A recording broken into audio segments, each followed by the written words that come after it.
We're starting this episode with a celebration. We're popping a bottle because it's our last episode of the season that we're recording, and we have made it to, I think this is our 16th episode, and apparently the statistic is that most podcasts don't make it past their 12th episode. So we're really proud of ourselves for getting to this point. Well, cheers! Cheers! Go team! Thanks so much, guys. Thanks for listening, because we wouldn't have kept going if people weren't listening. It's been really fun. It's been a lot more work than we were expecting. Yeah. Taken a lot more time than we were expecting. But I really love it. And we'll definitely be back for another season, probably in March, we're thinking. Yeah. In time for getting ready for spring, cool flowers. Yeah.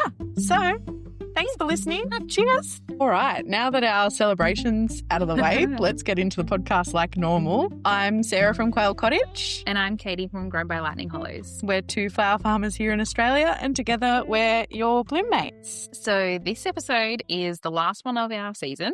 Season 1. We're going to wrap up what we've been doing in December, but also a bit of a wrap up of the podcast season. Yeah. And the spring season. Yeah, we've got a few crops we want to go over our numbers, like data on. Yeah. We thought that would be interesting for you. And just like our other wrap-up episodes, we'll go over the weather and what's in bloom and what we've been doing, that sort of stuff. Yeah. So as per our other wrap-up episodes, we're going to start by talking about the weather, which we have actually had some rain, which is so exciting. We have, finally. Such a relief. And definitely not a huge amount. I feel like it was a day. It was predicted to be like 20 mil. Yeah, like multiple days of rain. But we had one day which the ground was actually still wet the next day. Yeah, so it wasn't like just a drizzle. It was enough to do something. And I've actually noticed the dahlias look so lush. Yes, it has made a difference. I mean, my husband's corn is something that like pops to mind. What a sentence. My husband's corn. He was so excited when he I think he might have even called me and was like, oh my gosh, you have to come and see the corn. Like it just after the rain. Yeah. Oh, that's so cool. So good. Oh yeah, I mean that thing of like, man, watering has been taking up so much of my time and anxiety about plants dying. So, so nice. And probably we'll go back into dry times ahead, but it's just been really nice that everything on the farm has had some water. Well, we had some watering issues. We've got irrigation set up and we do pulse watering. So it runs 5 times a day and it was running for 8 minutes. And once we realized what had happened, reminded us that the same thing happened last season, but we forgot. So I have now made a note of it. And what happened was, side note, while we record this episode, we will be consuming Prosecco. So it may get wilder and louder the more we go along. You might have had a little clink of me topping up. Yeah, he's just topping up her glass. So this did happen before. I've made a note of it now. But in early spring, before it gets really hot, that 8 minutes is fine. But it takes 4 minutes for our irrigation tubes to fill.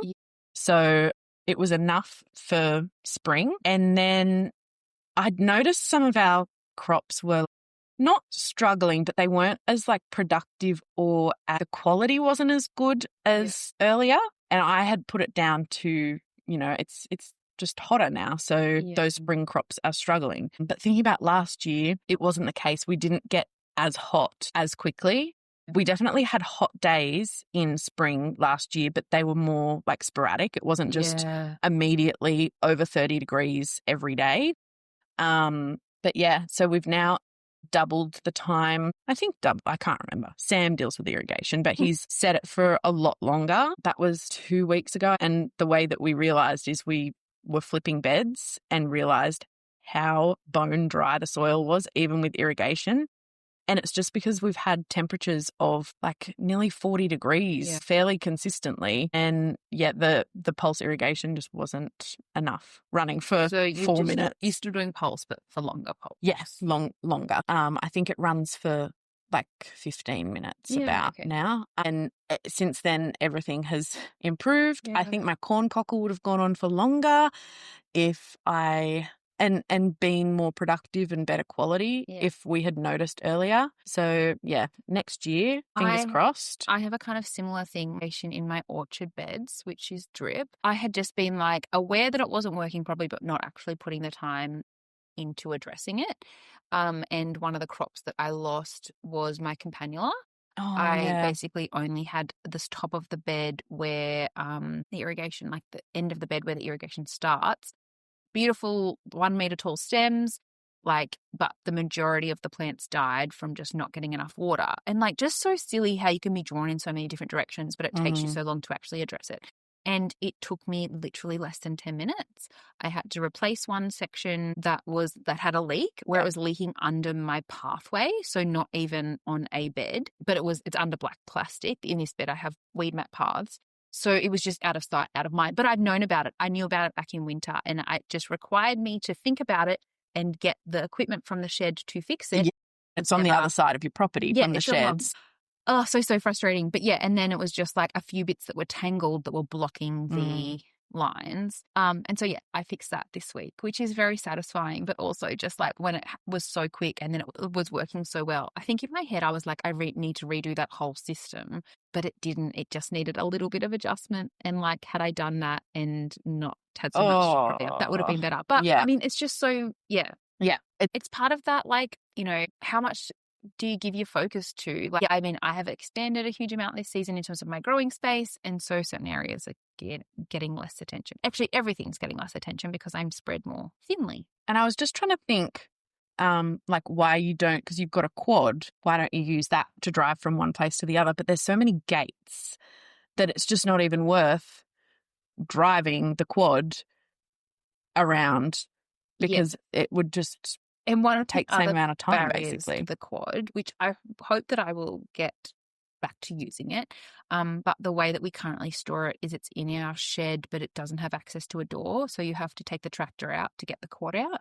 That is just like a block in my mind that I then don't get it out. One of the things that we're planning to do is buy a shipping container to replace what is currently a falling down shed, and the quad will be parked in that, so that it'll be easier to get to. That's kind of a plan that I'm working on at the moment. But just jobs. So many jobs. Which brings us on to what we've been doing. Yes. And I think we talked about it on the last podcast. It was the week before the working bee. Yeah, that's why we had to record it a week early, because the working bee was the following weekend. Yes, correct. And we were busy. Yeah, we had the working bee at Katie's place. It was so fun. We'll share some photos actually, because I took some photos that Sam edited up, and he'd also bought a new filter for his camera to make it easier, or make the photos nicer when you're shooting in the middle of the day, so it's not so glary. Yeah. And they turned out so nice. Yeah, they're lovely. Yeah. It was very wholesome, and we got so much done. Yeah. We weeded my chrysanthemum bed, which is 100 meters long. Yeah. It's one long bed, and then mulched heaps of my beds that haven't been mulched, which was great. We got a huge load of wood chip mulch. And it was wood chip leaf mulch combo. So it was good stuff. Yeah. I mean, I think it has really helped those crops that were just growing in bare, dry soil to now protect them a little bit from the weather that we've been having. And then, I think that weeding the chrysanthemums was something I just don't know if I would have gotten to, because it was such a big space, and the ground there it's just solid clay. It's so difficult to work in. Even when I had done it earlier in spring, I had given myself tennis elbow from the repetitive motion. I was just trying to every day spend an hour doing it, and then got this intense pain in my elbow. Yep, that'd do it. Yeah. If that was if I had to do that, I would put it off for so long. Yeah. I probably would only get to it if I had a working bee or my family offered to come and help, because 100-meter bed, solid clay. Yeah. And the annoying thing was, it's not an empty bed. It had occasional plants in it, from last year, chrysanthemums that had survived that I've been taking cuttings from. So it wasn't we could just rotary hoe and start again. We couldn't tarp it. So that was such a good job to get done. And I've now filled that space with chrysanthemums. So I think that I have, in terms of numbers, I have heaps. I actually had planned before we recorded this to try and get a count, but I don't. But maybe 1,500 chrysanthemums. Oh, my. Okay. Yeah. It was really great to be able to get those chrysanthemums in, but then also because that whole area was kind of sorted, I then spent a whole day weeding my orchard garden, which is 6 10-meter beds. So it's not a huge area, but it's kind of like it was my original beds. It's where my best soil is. And Ian had made a couple of comments about like, oh, you've pretty much let go of that one now because you have this new area. And like, maybe should we just turn it back to grass kind of thing? And I'm like, no, it's still precious growing. That's best space. Yeah, that's where your perennials are and your precious stuff. Exactly. It's the most wind protection. Like, it's kind of, exactly where my precious stuff goes. But it was quite weedy. So I spent an entire day doing that because the other garden was kind of caught up on where it needed to be. I mean, look, everything could still use more weeding. That's never ending. Oh my God, me too. Yeah, so that was really good. And that's part of why I got the irrigation sorted up there. So the working bee was just so great for just like catching me up that little bit to have some space to and making you feel less overwhelmed. Exactly. Yeah. Whereas normally my days when I'm on the farm, have like one full day a fortnight where I'm on the farm and I am racing the entire day. I basically don't eat or stop to drink water, which is bad because I'm just like rushing. Yeah. Like, and again, my farm's pretty spread out.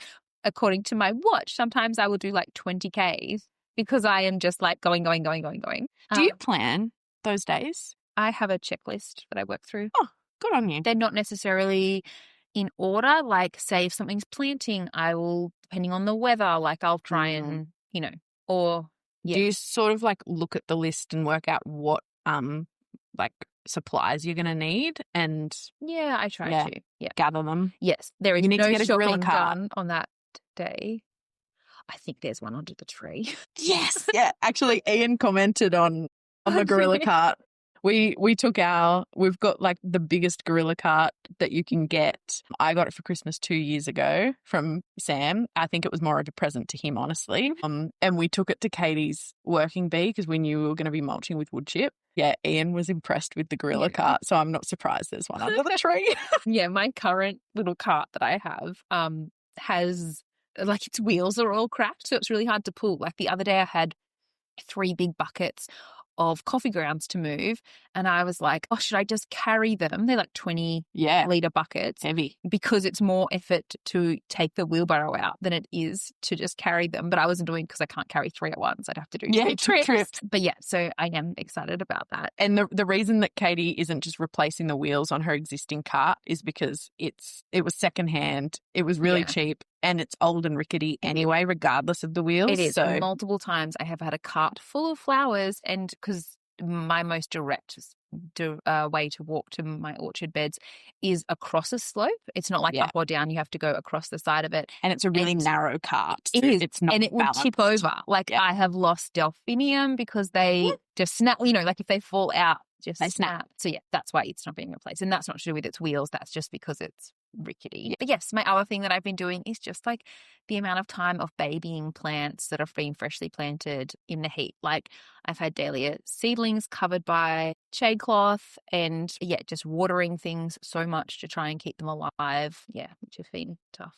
Well, I can't relate because I am currently very, I wouldn't say anxious, but I suppose, actually, I know the feeling. I feel ashamed of the fact that I am really behind on planting because my little squirrel brain has taken me on side quests for the last 6 weeks with our website, getting seeds ready to sell, and creating the Selling to Florists resource. And I have seedlings. I was actually asking Katie, blow my mind is a strong term, I suppose, but Katie kind of blew my mind because I was showing her my shameful, very, very leggy zinnia seedlings that should have been planted about 3 weeks ago.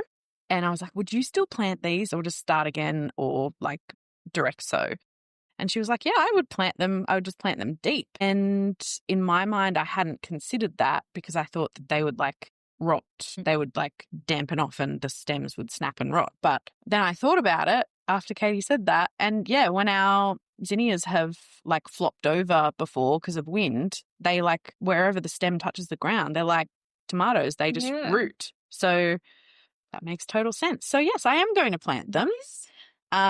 They probably won't be as productive or healthy as if I would have direct seeded them or planted them when I should have. But at least I'm not starting from scratch because I am quite behind and I'm a bit worried about the harvest going back in mid-January and what I'm going to have available because currently I don't have that much available and I don't really have, I've probably got like 2 crops that I'm currently waiting on that aren't in like huge volumes. So, but I feel like this is kind of your transition spring to summer time, whereas mine happened like a month ago or 2 months ago. Well, mine should have happened 3 weeks ago, but I had my work Christmas party. We had your, this has gone to my head. Working bee. We had your working bee and I had something on the Saturday of your working bee as well that meant that day was out. And then today we're recording. So it's kind of like tomorrow is the first chance I've got. I should have done it. I should have done all of my bed flips 3 weeks ago. But I was kind of meaning like you've still had spring crops going because you've had forget-me-nots and... Yeah, but what you're not realizing is the next thing isn't planted. Yeah. Yeah, okay. Like my phlox bed was done 4 weeks ago. The 10-meter bed over at Phil's place. That could have been planted 4 weeks ago with zinnias. Have the phlox been going to seed? Yeah. Hopefully. We'll see if they'll reseed. That would be handy, actually, since they're not available from fall this year. Can you thought of that? Oh. Tell Sam not to weed it. Sam's currently out weeding. Yeah, Sam's out weeding at the moment. No, that's a full bed flip. He wouldn't touch that. He wouldn't touch that without permission. And the corn cockle, I was telling myself I was leaving it to collect more seed. Yeah. But that was more of like trying to make myself feel better. I would have flipped it probably 2 weeks ago. Okay. If I'd had the time and got more zinnias and cosmos in. When I started to feel that like shame feeling, which is like a common feeling for me, I put it on my Instagram story. Sam and I went out and flipped our pansy beds after work one night. And I like to leave roots in the ground, but the weeds had gotten so out of hand. And we have a really invasive weed that spreads by rhizome. So if you leave any of it in the ground or even like on top of the beds, it will just root and continue to spread. So we fully hoed those beds and got rid of a bit of topsoil in the process, unfortunately. That was 2 weeks ago. That was when we realized how bad the irrigation was because those beds were dry, crispy. It was actually very easy to hoe them because the soil would just like crumble and fall apart. And then we mulched, increased the irrigation, and I sowed cosmos into those beds. And I'm actually going to intersow some forget-me-not for an autumn flush in those beds because those beds don't get afternoon sun. So I feel like they'll be a good spot for forget-me-not. That's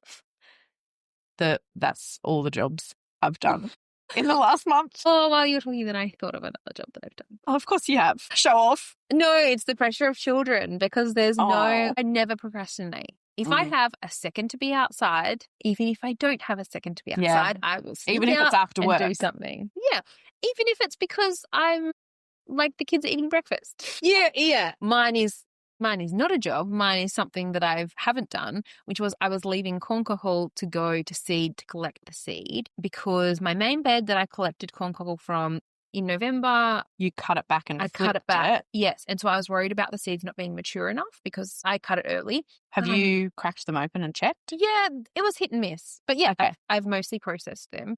That made me realize the work that you've been doing. Yeah, a decent amount. I have now left it outside, so it may have gotten wet or damaged in the heat. Why do you guys listen to us for advice? Oh my God. This is all not to do. But my main corn cockle patch that I had left to go to seed, was hoping it was mature. I checked it yesterday and it's all gone. Like it's all released. No. Well, you'll have corn cockle next season. Yes. You won't have to sow it. Exactly. Yeah. You'll notice it. I made a note actually the year before last. So last season, I forgot to leave corn cockle. So it didn't self-seed and I didn't have any to save. But the year before that, a lot of it went to seed. And I noticed the end of February, it all started popping up. Yeah. So, You should know within a couple of months. Yeah. By the time we return for our second season, Yeah. you should know if you'll have a really good crop of corn cockle. Yes. Or it might be shaded by dahlias. That's what's coming up in amongst it. Well, they need darkness to germinate and they stay really short for a long time. They're not the type of thing that gets leggy. So it could be a good combo work. And they don't like heat. So the shade of the... True. It might work. You might have something to, like a tip to share with listeners when we return. And then last time we did a wrap-up, the November wrap-up, we didn't talk about what seeds we were sowing because neither of us had really been sowing very much. But then I arrived home from recording that day to find Ian flipping beds.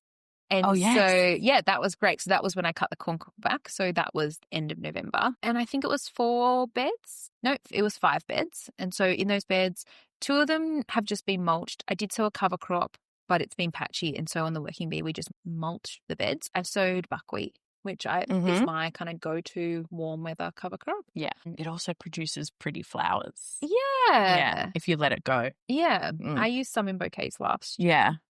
Yeah. Actually, side note, I had it germinate because I'd grown a cover crop here before around my chrysanthemums last year. And it actually did really well as like a companion plant of keeping them moist while they're establishing. Yeah. And then it died off. Like it was easy. I just cut the stems down at the ground and it was quite good. But yeah, so 2 of them are just cover cropped for crops that will be coming as plugs in January.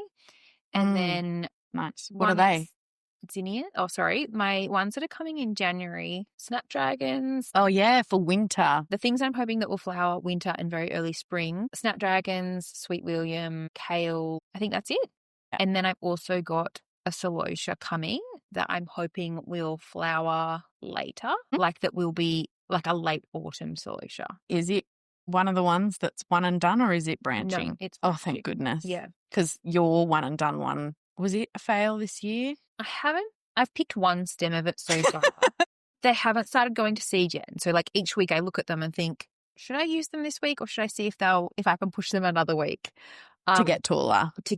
Oh, yeah, because they flowered really short. Yeah, I mean, when they arrived as plugs, they already had. Yeah, they were stressed. Yeah. Will you grow that again? The one and done? I think I'll try growing it from seed because I got 2 types of celosia as plugs and then I grew my own. I've grown my own from seed as flamingo feather, a Texas sherbet maybe that's a floret that someone gave me floret saved seeds. And then just the classic Pampas plume mix. So I've grown those 3 from seed and they've just grown so much better than the plugs have and they're literally sharing the same bed. So getting the same conditions. Like I could not believe it when I went out and looked the other day and it felt like they jumped out of the ground. Actually, there's an episode on the Dirt on Flowers that's literally just about celosia. Yes. And yeah, I'm pretty sure that they all, other than Shannon, who isn't a direct sewing kind of gal, she just hasn't nailed it yet, but Lindsay and the person they interviewed, they both agreed that they have the best success from direct sewing their celosia. Yeah, so I think next year I will buy the seed rather than getting plugs, which the reason I didn't this year is because the seed was like relatively expensive. And so I was like, okay, I can spend like a chunk of money on seed or a bit more and get plugs. And so I went with plugs. But, I don't think I will buy plugs of that variety. And when you order plugs in your mind, you're like, oh, it's a guarantee. Totally. But it never is. But it's not. I was talking about what other things. So 5 beds, 2 cover cropped for the January, things that are coming in January. And then 1 is zinnias, 1 is cosmos. These are things that you've ordered or that you're sewing? That I've sown. So, I've direct sowed zinnias and cosmos, and then the other bed was dahlia tubers, which was not in the plan, but a friend gave me some tubers and my mum gave me some tubers, and so it's an extra bed. So that's what I've direct sowed, mostly zinnias and cosmos.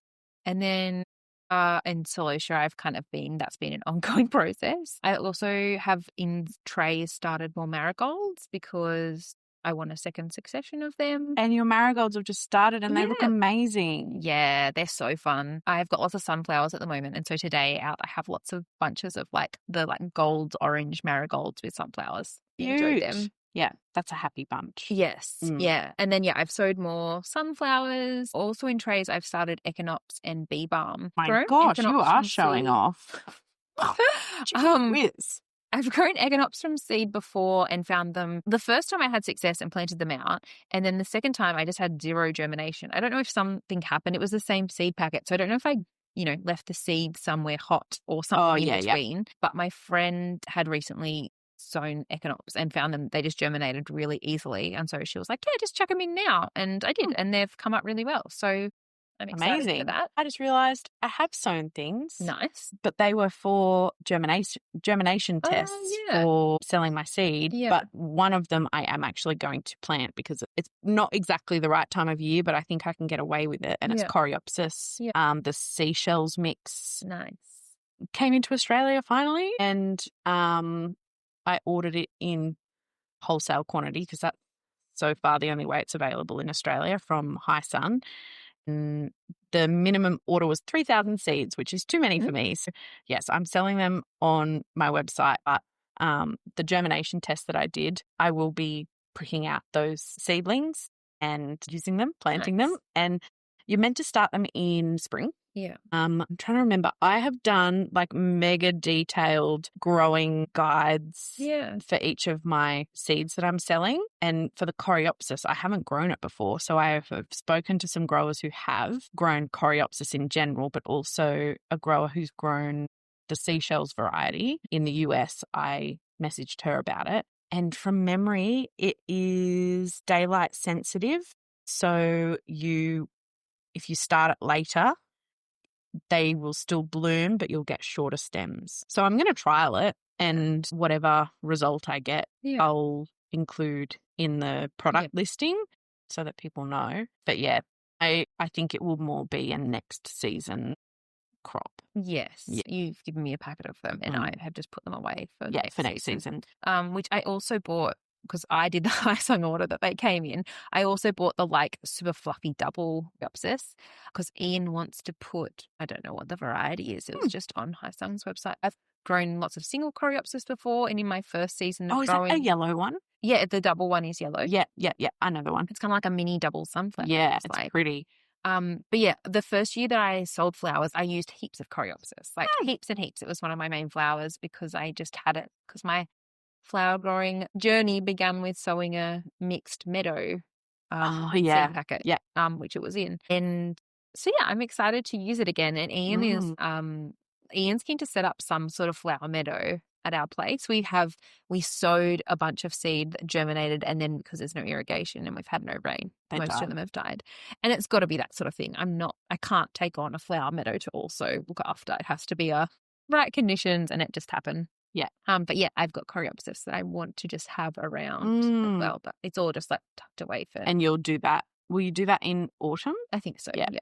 Actually, from memory of writing that description of the Coreopsis, in our climate, we can. Yes. It is frost sensitive to a point. Yes. It sounds like in America, like you wouldn't. Yeah. Sow in our area, I think because our frosts are so light. Yeah. Like, it's like -1 degrees. Yeah. Like just enough to get a frost. Yeah, I think they're fine.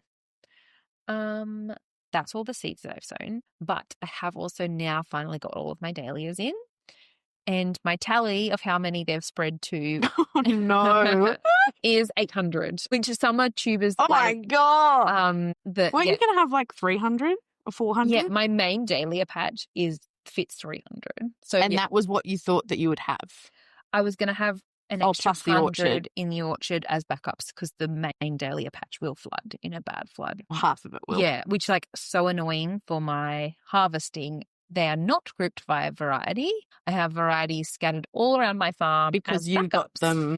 Yeah, you got them gradually thinking, I need a backup. Yeah, or your mum had it, or I had extra, or next season though, you can like group them properly. Yeah. But that's kind of like what I have been doing and like what I've got coming. And I've started harvesting dahlias, but they're still at a very trickle phase, like maybe 10 stems a week.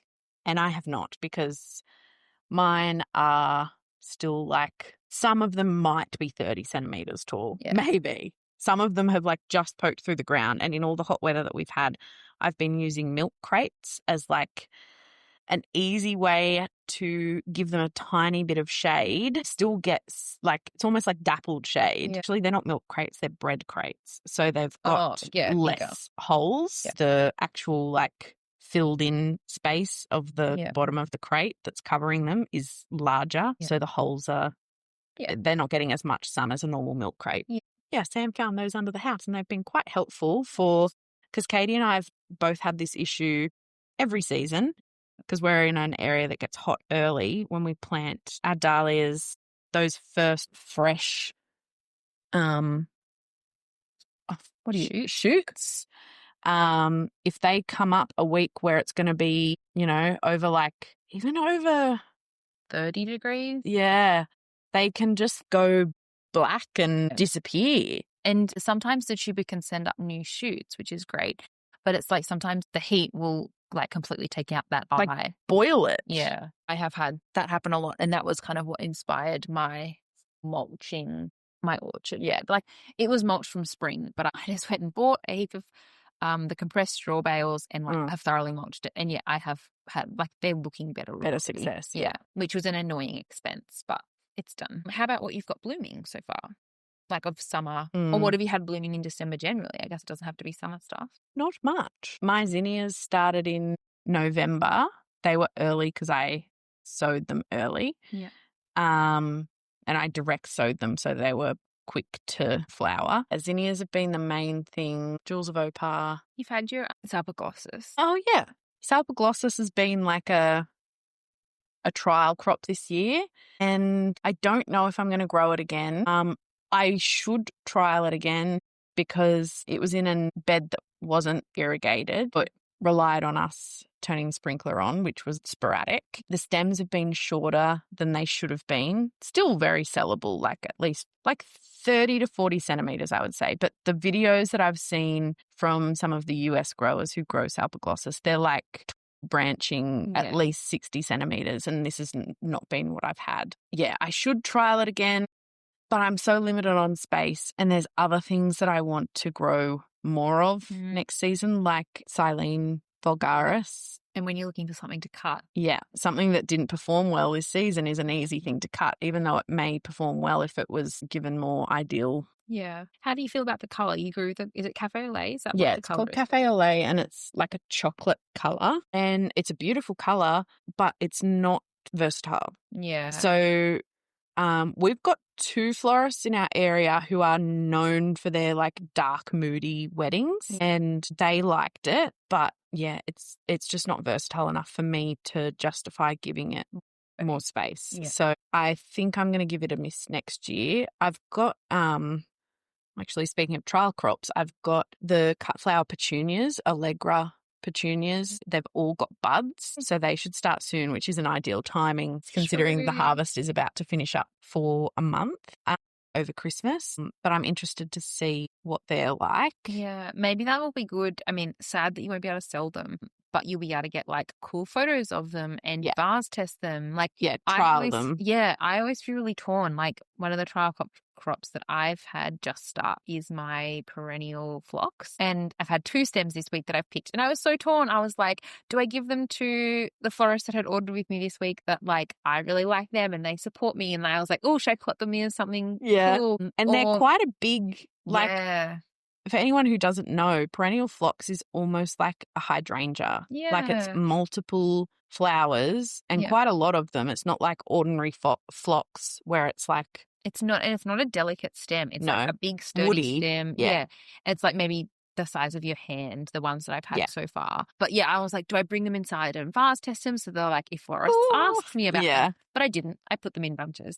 And the information is out there, like for how long they last. Yeah. You obviously don't know firsthand, but you can find that information from other growers. Yes. But yeah, I'd found, I mean, they're a little bit hard to find, but I bought them from a bunch of different places. And there's one variety that's much more readily available than others. I think it's called Famous, and it comes in a few colours. And I was worried it wouldn't be tall enough because it's not as tall as the others. Yeah.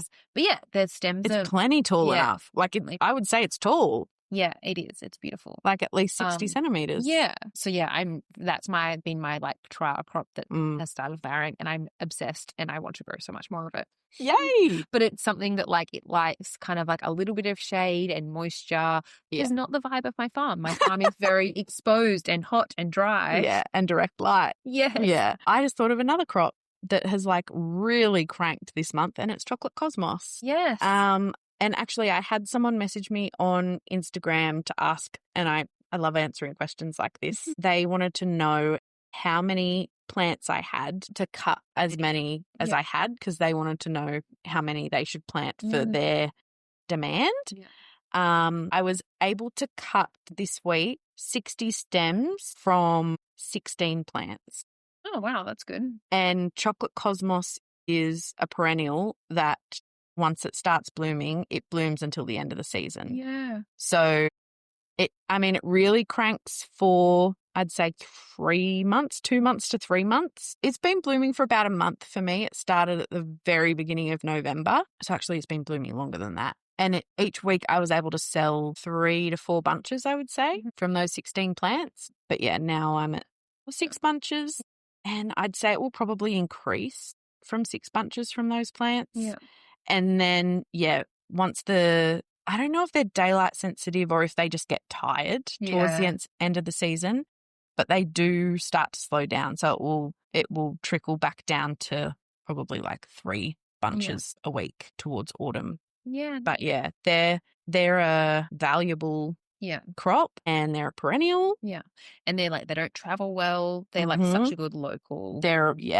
Especially if you sell to event florists, they do actually have a good vase life over a week plus, I would say.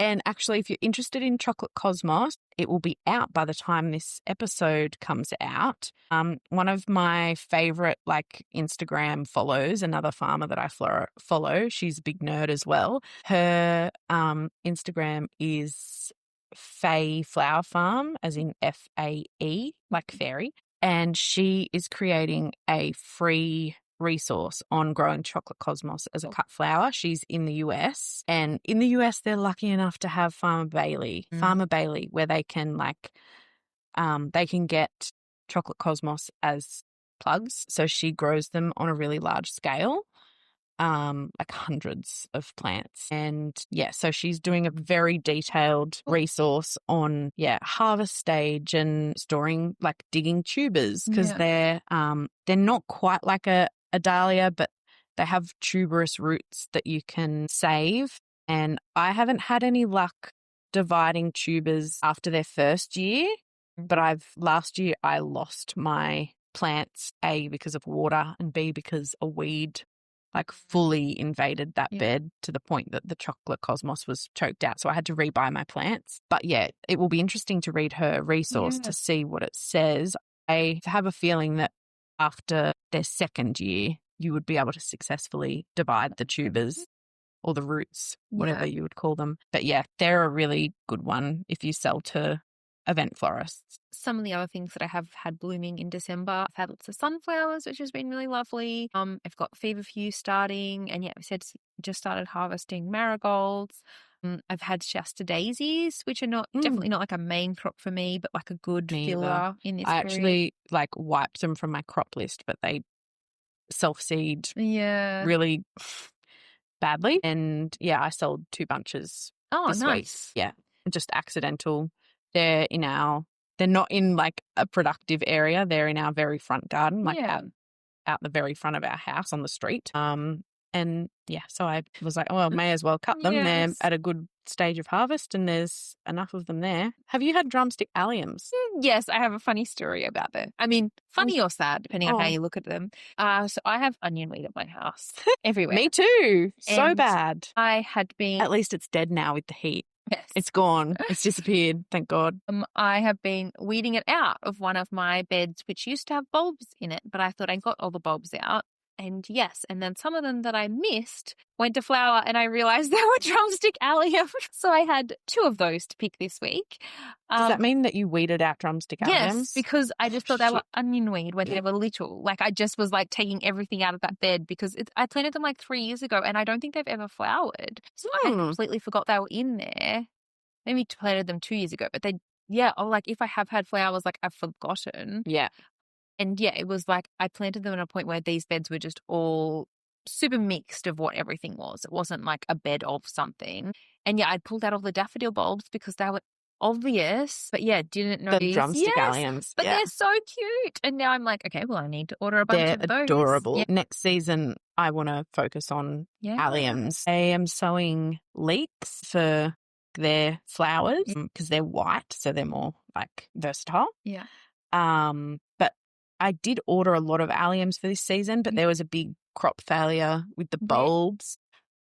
I have one more thing to say, which is, my dahlias that have started flowering, which I just thought would be interesting in terms of like early to flower. Yes. I've had Curabell Jessie, which has been giving me so many stems for the amount of plants that I have. Really? And it's so beautiful. And that was the one that you've wanted for so long. And when it first started flowering, it was quite yellow and it was like a soft yellow. And I was like, I mean, it's fine. It was really pretty, but I was like, this isn't what I wanted. I wanted pink, but it has become pinker and it's beautiful and I love it. And I've been putting it.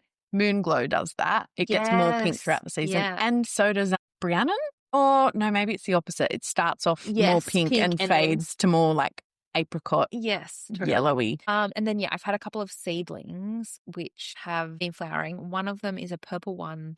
That was my first to flower last year as well. It started flowering in November. And I thought I'd lost it. I didn't dig it because I thought it rotted before I dug my dahlias. And so, but it has come back and I'm so happy to see it. Oh, so good. And then my other variety that I've had a couple of flowers of, which I just think is really interesting. And I would love to know how other people feel about this, but it's African Sunrise. The plants are massive. And to give them credit, I didn't dig them up. I left them in and they survived flooding. Like, that's great. African Sunrise is amazing as far as the tubers go. They're so indestructible. They produce so many tubers. You can literally leave them on the concrete floor of your garage all winter long and they don't shrivel up.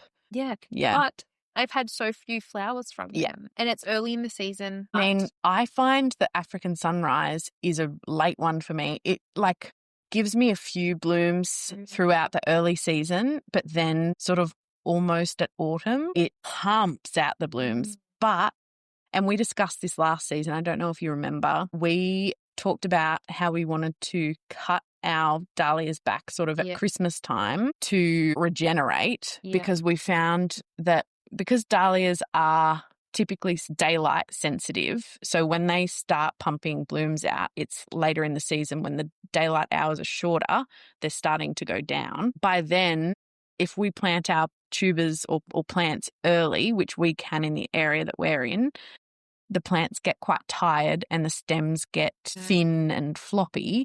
So we talked about cutting them back around, this time of year so that they could regenerate for when they start really pumping blooms out, because we had better luck with the plants last season that we planted later. And African Sunrise is one for me that is very, very productive late in the season. By then, the plants are really tired because they've been not producing stems, but they've been, growing for so long. Stems get floppy fairly quickly and thin. Do you feel like last season you were on top of fertilizing? Like, do you think it could be needing more fertilizer? Maybe. I'm not really. Oh no, I did fertilize my dahlias once last season with Sudden Impact for Roses. I think that was February because I was getting impatient. But I made a note that February was when the dahlias, like all of them started blooming. Some of them started earlier, but like by February, all of them were blooming. But then it was March when they were like really producing a lot of stems. And it was February that I got impatient and I was like, hey, have some fertilizer. I like top dress all my beds with compost, which makes me like lazy with fertilizer. But dahlias are it takes a long time for them from when you plant them in our area when we can Yeah. plant them for them to produce. So yeah, they definitely do need fertilizer. Nutrition. And contrary to common belief, they do need nitrogen as well. Yeah, interesting. But yeah, I do remember that conversation, and I plan to plant less African sunrise, but they've made it into my dahlia bed, which will flood the first.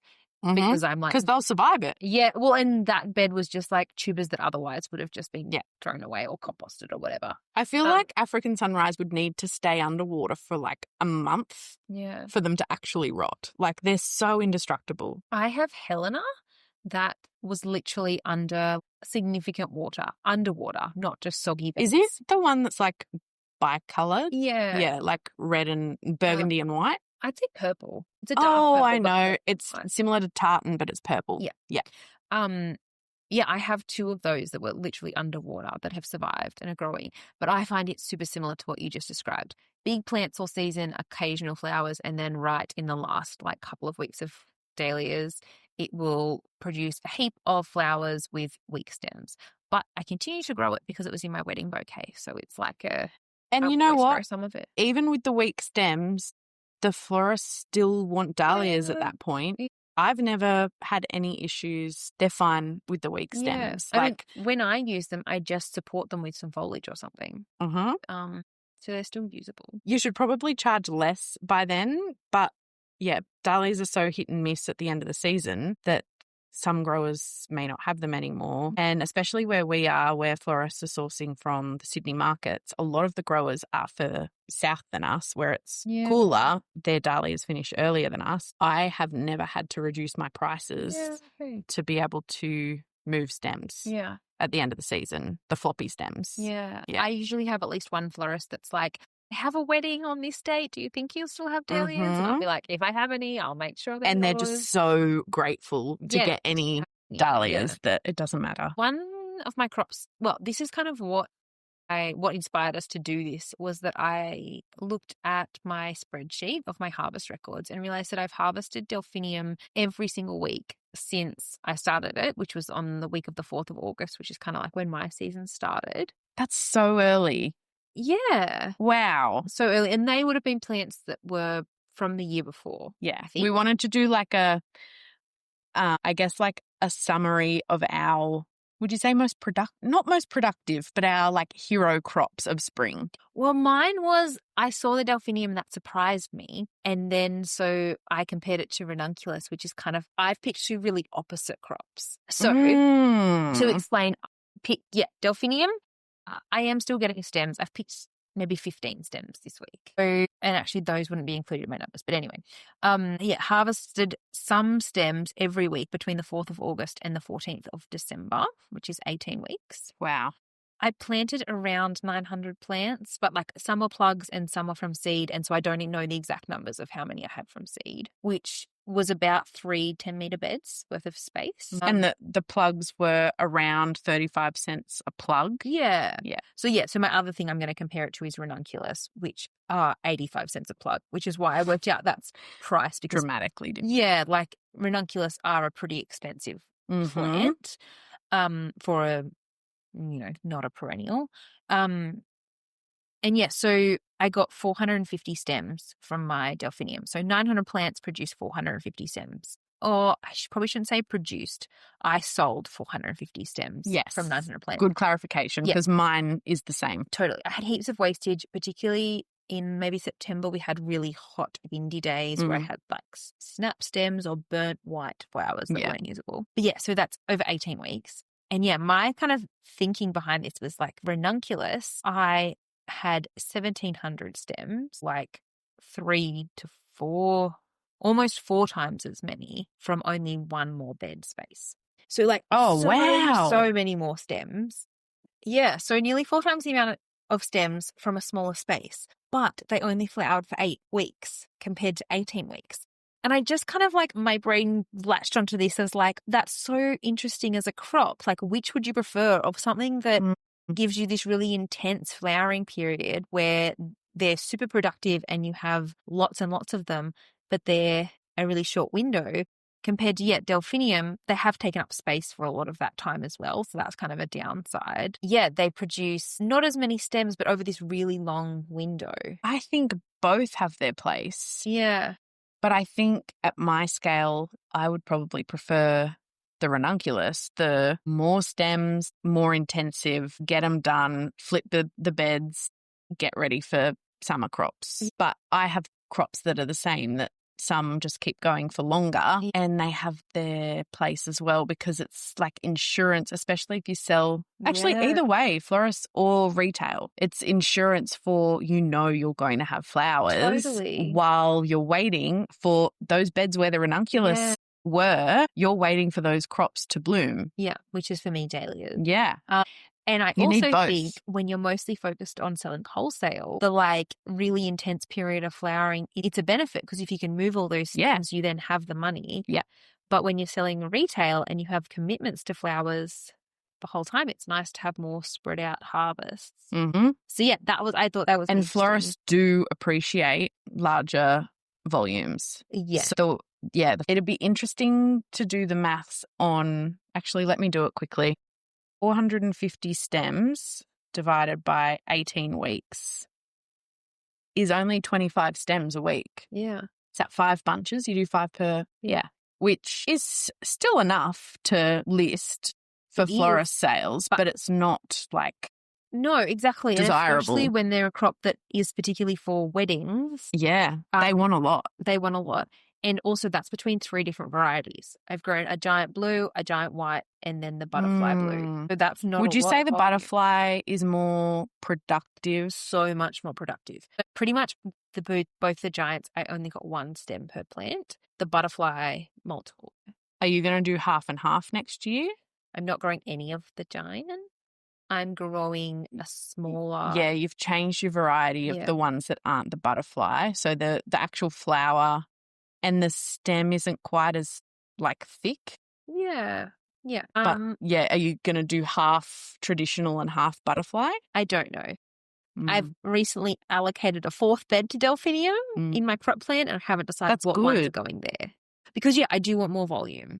I think you should do the butterfly if it's that productive. Yeah, but there's also a white version. Which is more versatile. That's what I'm putting up. And I haven't researched it. This is very fresh. Is there a white thinking. butterfly? Sorry, that's what I mean. There's a white. Oh, you should. Yeah. If it's a butterfly version where it's more productive. Yeah. Yeah. Oh, that's exciting. Yeah. So that's what I'm thinking. But it's so fresh. Don't base any decisions based on that because it's I only looked at this yesterday or something that I started working it all out. But you have also done 2 comparisons, which to you are your main 2 spring crops. Yes. And those are corn cockle and pansies, which I actually have worked out what percentage of my revenue each of those crops made, which is, it's why I know that they're my hero spring crops because each of them were 25% of my spring revenue. And Katie actually did some rough calculations before this episode, and her Delphinium was 6% and the Ranunculus were 13%. Yeah. And the reason they're rough is because they also go in retail bunches. So they don't get their exact pricing. Yeah. And Katie grows more varieties than I do of different flowers because she sells retail. She can. Yeah. It's not a bad business decision to grow more varieties because you put them in retail bunches anyway. Whereas for me, I try and limit the amount of different things that I grow. Yeah. So I've compared my corn cockle to my pansies. They both produced a similar amount of stems, but the amount of plants is vastly different. So the corn cockle produced around 1,200 stems and the pansies produced around 1,500 stems, but the corn cockle was less than half of the amount of plants. So I've looked at how many stems per plant pansies should produce, and it's 5. But when I do the maths on how many I sold and what that equates to in stems per plant, that is 2.5. Yeah. And I didn't sell all of the stems that I produced. And that's partly because of our area. The flowers would be damaged, and then I would look at it and think, okay, I'll wait for the next flower. Yeah. Because pansies just keep getting taller and taller, and as they get taller, they produce another flower, which is great. But yeah, so it was partly because they were getting damaged, and then partly because I struggle physically harvesting pansies, because they are like, you have to bend all the way to the ground to harvest them. And I'll just say, a bad back. It's really my pelvis, but a bad back, which makes that difficult. Harvesting more than like 150 stems a week causes me great pain. Yeah. I probably could have harvested 5 stems per plant, but my body physically couldn't. Yeah. And I also had varieties that I didn't harvest. So grew gem apricot, or apricot gem, I think it was called. And the flowers were just so small that I didn't think it was worth selling them. Yeah. And by the end of the season, there was another variety like that, which was a little bit bigger. It was the caramel bronze lilac, I think it was called. And it's like an Italian cut flower variety, but I don't know for sure, but it must be a viola, because the flowers are quite little. And most of the season I felt like it wasn't even worth harvesting. But once the stems got nice and long and the plants were producing a lot, just started like grabbing a handful and just cutting at the base and bringing them inside to strip, and sort of like pick through and pick out the ones that weren't sellable. And I probably could have done that for the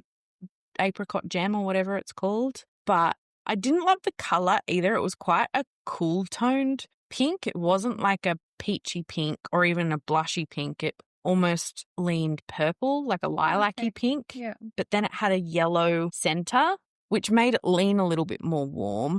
But I don't know. I won't be growing it again. In saying that, it's probably gone to seed because I didn't touch it all season.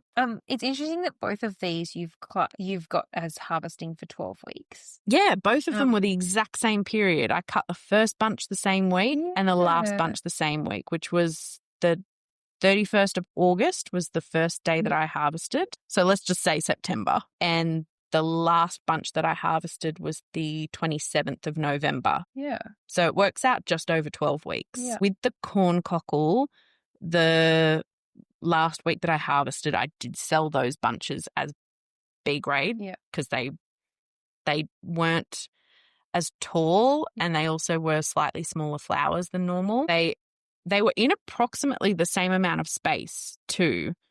So I had 3 beds of each. And with the pansies, I say 3 beds loosely because I had 2 full beds dedicated to pansies. Yeah, and then them tucked in. And then the rest of my pansies were like the front row of a bed. My beds all face north, so I only plant pansies on the front side. I could do it on the back, but from my experience, if you don't give pansies, they need a little bit of shade. But if they're really shaded, the stems are really spindly and just a pain in the ass to strip the stems. So I only plant them on the front side of each bed, and they were planted along the front side of 4 beds. So I just, roughly there was 3 beds worth of pansies. And my beds in my little urban plot are only 4 meters. Some of them are 4.5. But yeah, approximately the same amount of space for both. And interestingly, even though the corn cockle produced 300 less stems than the pansies, my profit margin was considerably different. On the pansy. I think it was 30% difference in the, it was 30% different. Better than pansy? Yeah, because corn cockle, you're right, because corn cockle produces more stems per plant. Yeah.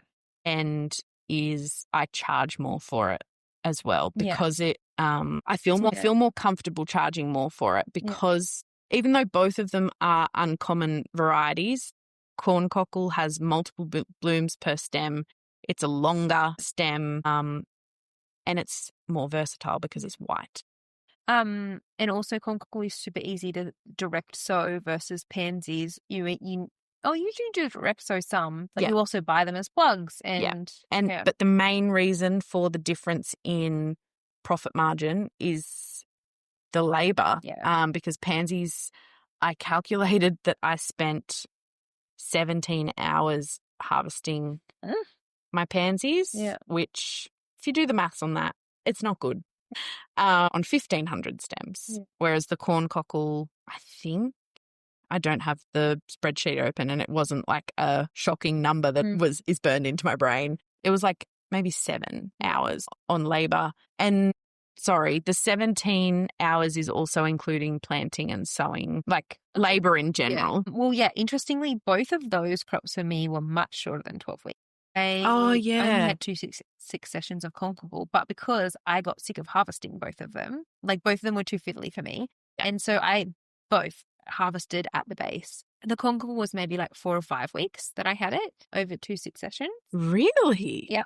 And then, and pansies, I harvested here and there, but I had 2 weeks of using heaps of them, but 2 weeks. I just ignored them for a long time because I thought they were too short. And then I just like cut the whole plant. Tons of them. Yeah. And cut the whole plant. You like just what you said. Grabbed a handful and cut. Yeah. Yeah. Because, just like, the time of picking out individual stems for both, I find, I was just not using them because they were too fiddly for me.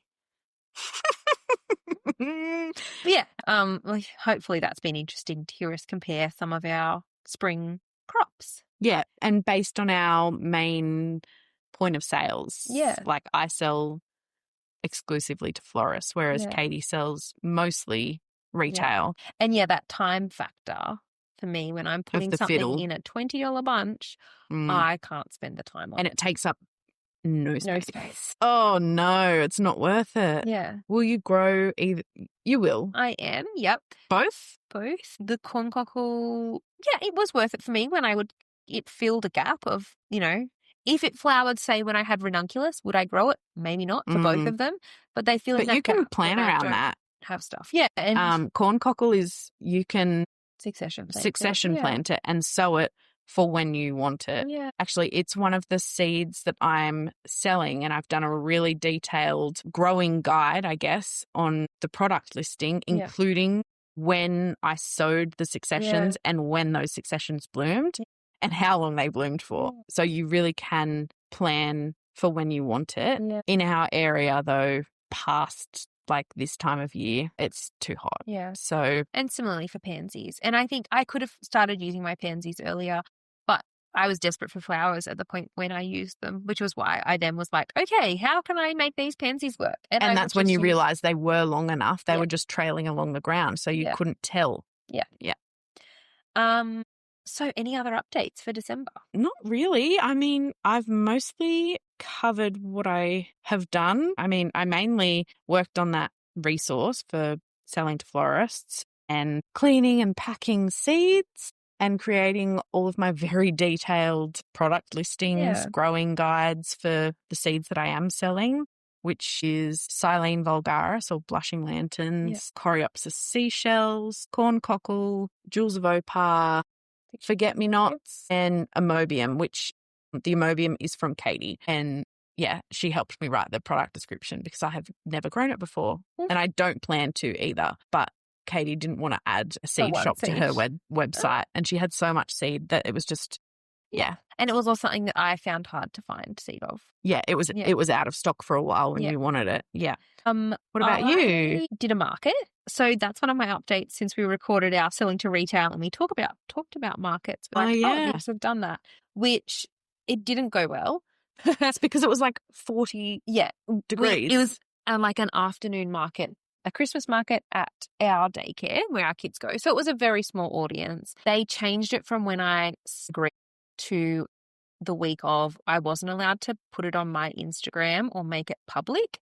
They originally said, like, invite the community, we want lots of people. And then they changed their mind to it being just people from our daycare centre, which was tough. And so it started at 5:30 in the afternoon. And when I got home to get the flowers to take them to the market, it was still 37 degrees.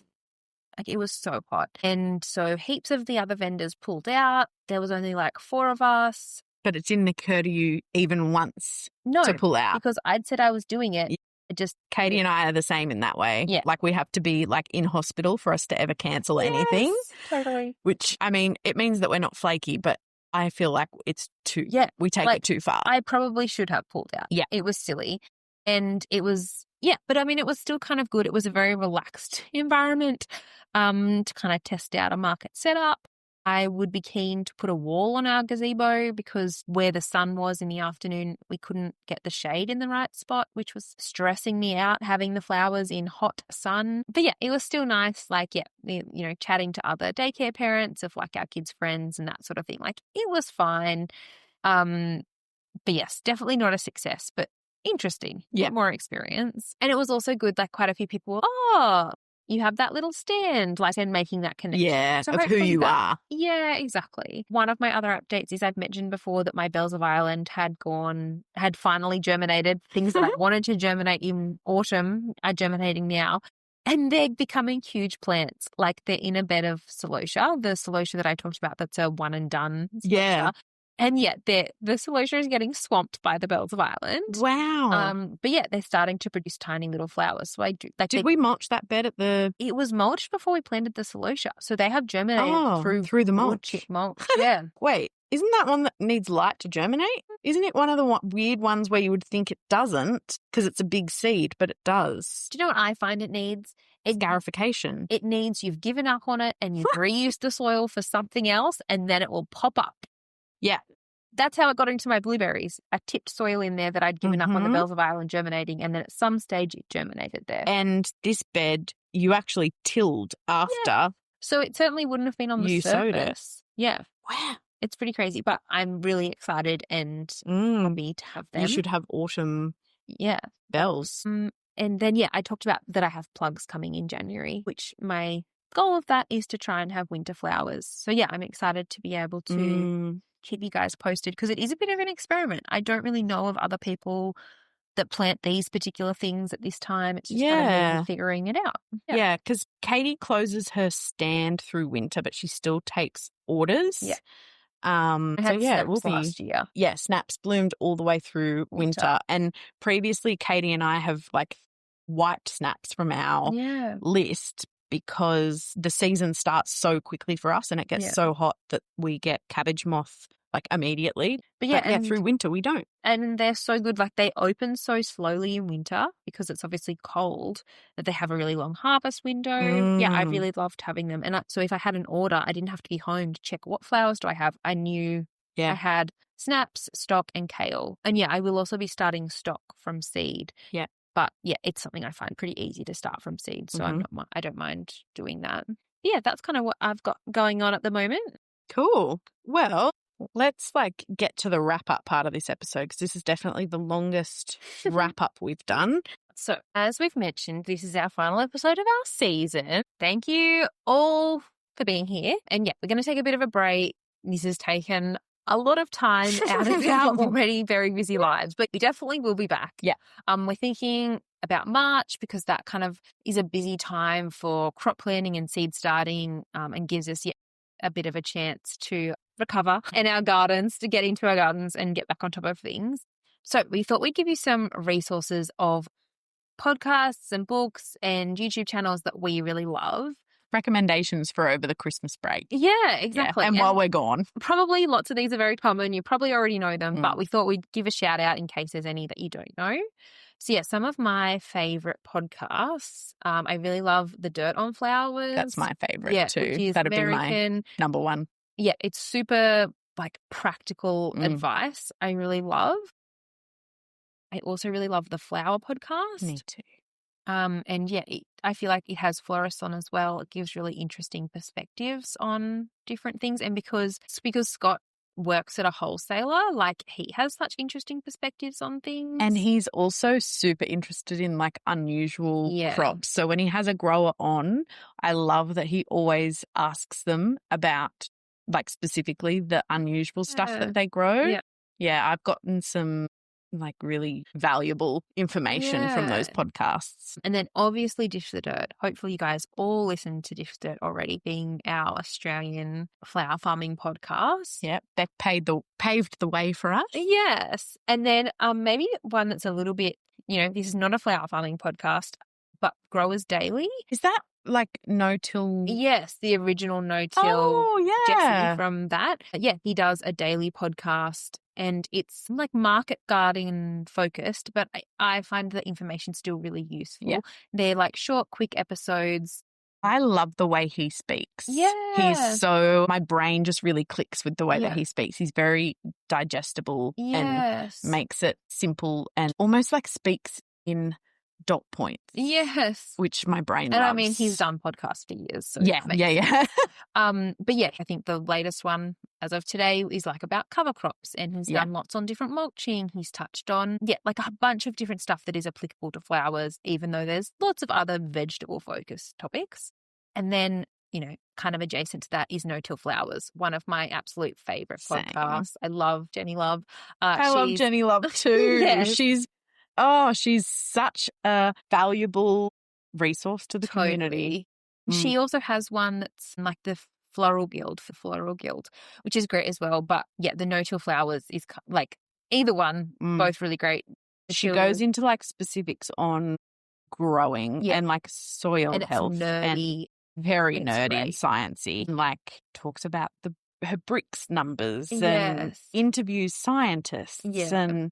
But he doesn't have, I don't think they're currently releasing episodes. She put out a bonus episode, Overwintering Dahlias in the Ground, Zones 5 and Warmer. Yeah. So like we can very easily overwinter dahlias as long as it doesn't flood. But I love her, so I listen to it anyway. Yeah. Any other podcasts that you want to add? Because I love the business side of things, I really love Jenny Marks. Her podcast is called Six Figure Flower Farming.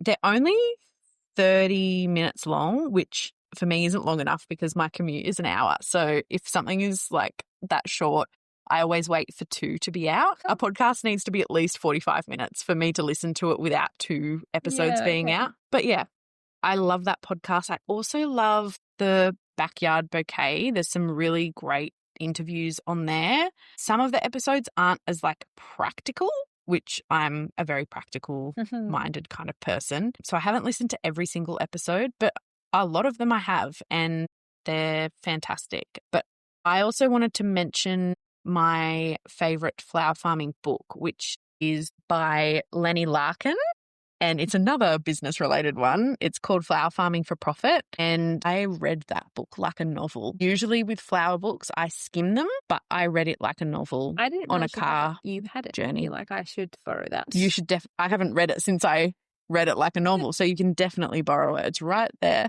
Go your hardest. It's got really information actually about being a grower florist for weddings and like the breakdown of like communication and why wedding florists charge what they do. And I also thought I'd throw in some YouTube accounts that I really love. That's kind of my go-to. I watch flower farming content on YouTube. And I used to be the same. And I mean, it's kind of ironic that the year that we created a podcast, I didn't stop listening to podcasts, but I've become less frequent. Like much less frequent. And same with YouTube. I don't know why. And I've heard other podcasters say this. Even like the Dirt on Flowers girls, they don't listen to many flower farming podcasts anymore. And I was always like, I don't know, confused why. And I don't know why, even though I'm the same now, I've like switched to fiction, like audiobook. Like an escape. Maybe. Because it's taking up more of your... It feels almost like work when I listen to it, maybe. Okay. No, I'm still obsessed. Listening and watching any chance I get. I really love Georgie from Common Farm Flowers. Me too. I watch all of her videos. I think she's fantastic. I love how direct she is. She just tells it how it is. Yes. She doesn't care if she offends anyone. Yes. I really love Abundant Blooms. Her channel is, each video is kind of like has a topic and it's a deep dive into it. She has lots of... Love that. Yeah, like data-driven information. Actually, that's the kind of content I like. Yeah. Where it's like a specific topic and it goes deep into it. Yeah, I really appreciate her. I also love Bloom and Grey, which is a UK flower farmer, and hers has been quite different this year because she lost her farm. So she's been traveling around interviewing lots of farmers, and she's just loved her content this year. Yeah, totally. And I feel like she's a bit of nostalgia. She's one of my first people that I found. Same. Yeah, exactly. And then again, back to an Aussie, I really love Phaedra from Phaedra's Gardeness. Yeah, just so good having some content that is Australian-based. And her content this year, she's had a loan of a tractor from John Deere. And she has too. Yeah, I'd love that. Yeah, like her doing these big farm projects, which is, for someone who has been following her, gosh, her farm is looking so beautiful with these projects that she's been doing and things that she's been talking about, watching her talk about them for years. It's really nice to see them all coming together. It is. But they're some of the people that I love watching. There's heaps of different ones.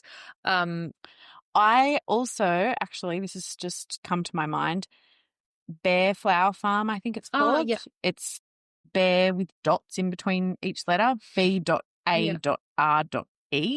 I don't know what it stands for, but she does proper deep dives, like extremely data driven. Yeah. And she does a lot of experiments. Yes. She's someone who experimented with getting flowers, like spring flowers in autumn. I think I referenced her on one of our episodes earlier. That's a really good one. I think her name's Jessie too. Yeah, it is. Yeah. She has a podcast too. I don't think she uploads to it anymore, but she used to upload any YouTube videos that could be consumed without the visual. Yeah, okay. And I found them great because I do so much driving, like I commute to work. I often don't get time to watch. Yeah. I often will listen to a YouTube video while I'm getting ready in the morning. Yeah. And it can be tricky if it's not something like if you need to watch the video to absorb it. Yeah. But yeah. Then 2 books that aren't recommendation, books I am planning to read in the next 2 weeks while I have some time off. The Beck's book, The Breeding Dahlias. Oh, yeah. Serenade. Did you buy it? No, I've borrowed it from Tash. Oh, yay. So, that's a good one for Tash. Yeah, because she's really keen to breed dahlias. She's keen to breed, yeah. And then Secrets from the Flower Farm by Christine McCabe and Rebecca Starling, which I have borrowed from the library before and have flipped through. But yeah, I'm going to have a thorough read of those 2. And it's like an Australian specific one. Yeah. So I'm excited for that. She's on the other side of Australia, isn't she? In South Australia, I think. Yeah. The other side of Australia. But I think she's from the UK. Yeah. But yeah, it's a beautiful book. As much as I've looked through it so far, it's one of those really lovely pictures, that sort of thing. But yeah, I've borrowed those 2 books. Another book, actually, I haven't written these down, but another book that I love is, especially if you're interested in growing pansies as cut flowers, it's just called Pansies. It does have a subtitle, but it's by Brenna Estrada, who is Three Brothers Blooms, Three Brothers Flowers, one of those. I think it's Three Brothers Blooms. She is the queen of pansies, the one that started the cut flower pansy movement again. Also, actually, a specific recommendation, I think she's done 2 podcast interviews with the Flower Podcast with Scott, and both of them were fantastic. She's done an interview with someone else that I love as well. And just search her name. Yeah. Search Brenna Estrada on whatever podcast app you use. And she is very generous with her information. Yes, she really is. Yeah. And another one that I love is Millie Proust.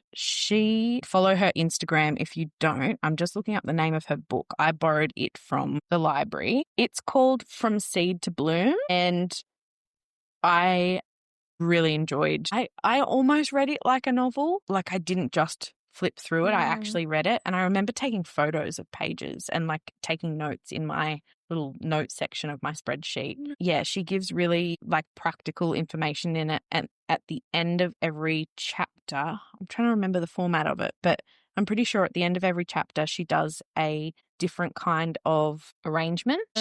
One of her Instagram things that she does is a Windowsill Wednesday, where she does a gorgeous arrangement on her windowsill on a Wednesday, and she's so talented.